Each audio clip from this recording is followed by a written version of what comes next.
Мен ерте жұмысқа араластым, 5 класстан бастап сауда жасадым деген видео салған болатынмын, өзім парақшамда. Соған байланысты көп оқырмандарым сұрақ қойыпты. Баланы жас кезінен бастап жұмысқа араластырған дұрыс деп ойлайсыз ба?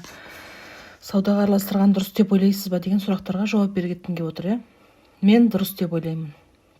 Өйткені өзім басымнан өткізген адам ретінде, 90-шы жылдарда барлығы сауда жасады. Сол кезде бір қиыншылық басталған кезінде менің анам да Наманганнан, Бішкектен товар алып келетін. Одан кейін 92-ші жылы кішкентай бауырым болды. Үйде кішкентай ініме мен қарап отыратынмын, мамам товарға барып келгенше. Мамам товарға келгеннен кейін ол баламен қалады да, енді мен кішкентай қызбын, 5 оқитын үйдің тірлігін қатты күшті жасамаймын, бірақ шамам шарқым келгенше үй жинаймын, тамақ істеймін, бәрін жасаймын. Балаға қарап отырамын. Одан кейін бірінен кейін бірін 3 бауырым бар, өзімнен кейін інілерім. Сосын мамам үйдің шаруасымен қалады да, мен базарға шығып сауда жасадым 5 класстан бастап. Сол мамам әкелген товардың бүткілін сататынмын базарда тұрып. Кейін отбасымызда бір қиыншылықтар болып, әке-шешем қиналды да, ауылда қала алмайтын болғаннан кейін Оралға, Уральск қаласына, нағашыларымыздың ауылына біз көшуге мәжбүр болдық. Сол жаққа көшіп барғаннан кейін 6-7 класстан бастап сауда жасау ол жақта да жалғасты. Одан кейін обедке шейін сабаққа барып келем, обедтен кейін өзімнен кейінгі бауырымды қасыма ертіп алып базарға барып сауда жасайтынмын да. Мен вообще налог төлемейтінмін. Сондай пысық болдым. Негізі сауда выживанияға үйретеді ғой адамды.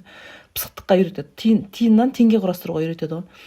Сосын қыстың, Оральскінің қысы қатты болады. Көп адамдар біледі оны. Сонымен шананың үстіне біз товар салып барамыз да. Сол жерде тұрып сатамыз. Налог жинап келеді, товардың бетін жауып қоямыз да, шананы сүйреп екеуміз басқа жаққа кетіп қаламыз. Басқа жерге барып тұрып сатамыз. Ол жерге налог жинап келеді, басқа жерге барып тұрамыз. Сосын жазда каникул бойына сауда жасайтынмын.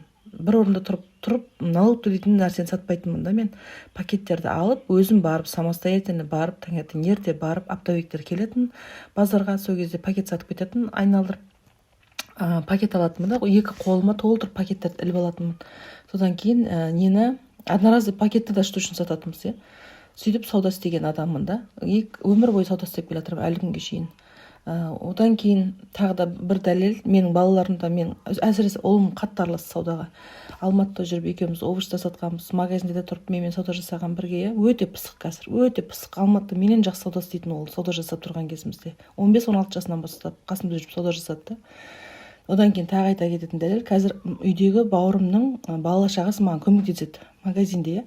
Соның 6 класс оқитын қызы бар. Сол қыз отличница, 5-ке оқиды мектепте, математикада өте жақсы оқиды. Қазір сол қыз барып магазинге кәдімгідей спокойно барып складтан товар алып келе береді. Оптовый складтардан барып магазинге сататын товар сол қыз алып келеді. 6 класс оқиды. Мен сіздерге бірден бір дәлел деп айтар едім. Балаларыңызды ерте бастан жұмысқа араластырыңыздар, саудаға араластырыңыздар. Өте пысық болады.